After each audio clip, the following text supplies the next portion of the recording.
When I was 28 years old, I was a practicing lawyer in Toronto, Canada. I practiced in the area of criminal defense and litigation. During my high school years, university, and during law school, I was very involved in Jewish outreach, Jewish education. I was involved in NCSY, going to Shabbatonim, running programs, organizing learning programs, and I got a lot of sipuk, a lot of satisfaction from doing this educational work. And I had a dream in the back of my head that one day I'd want to be a rabbi and a lawyer.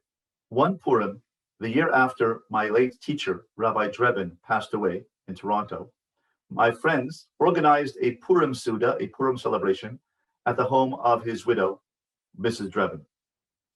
At that Purim Suda, my friend, Rabbi Danny Eisen, said a Dvar Torah, and he said the following. He said, in the Torah, it says in Kedoshim, in Vayikra, chapter 19, verse 32, it says, Mipnei seva takum, v'hadarta pnei zakin, v'aresa melokecha ani Hashem. This means, Mipnei seva takum, before an old person, you should arise, and you should give praise to an elderly person, and you shall fear God. My friend Rabbi Eisen spoke, and he said, the words Mipnei seva takum mean before the face of an old person, in front of an old person, arise.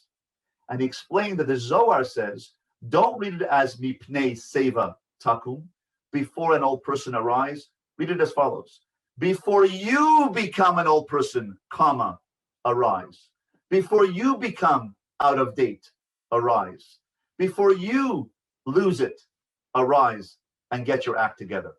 Before you become an old person, smell the coffee and drink the coffee. Those words went right through me. At that moment, I turned to my wife, and miraculously, she turned 85. And she turned 85 with a Yiddish accent, because everyone over 85 has a Yiddish accent, as I was growing up.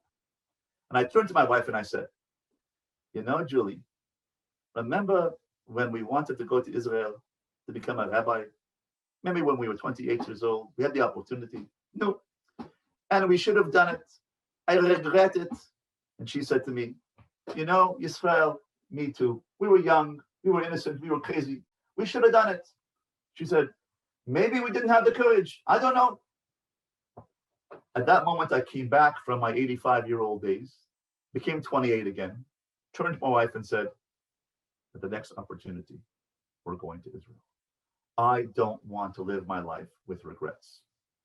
When later that year, my firm offered me a partnership with a law firm, they said, join the firm, pay this amount of money, and you'll become a member of the firm, a partner. I said, you know what, guys? I got to go. And I packed my bags with my wife. She was expecting our second child. And we went off to Israel to learn at Or Sameach Yeshiva, where I learned for smicha. And then after that, got an opportunity to lead the new West End Synagogue in London, England. Sometimes the words of the Torah speak to you directly. And sometimes the words of the Torah need to be interpreted by a friend to enter your soul. Listen to the words of the Torah. Let them penetrate your soul. Let them transform your life before you become an old person. Do you have a dream?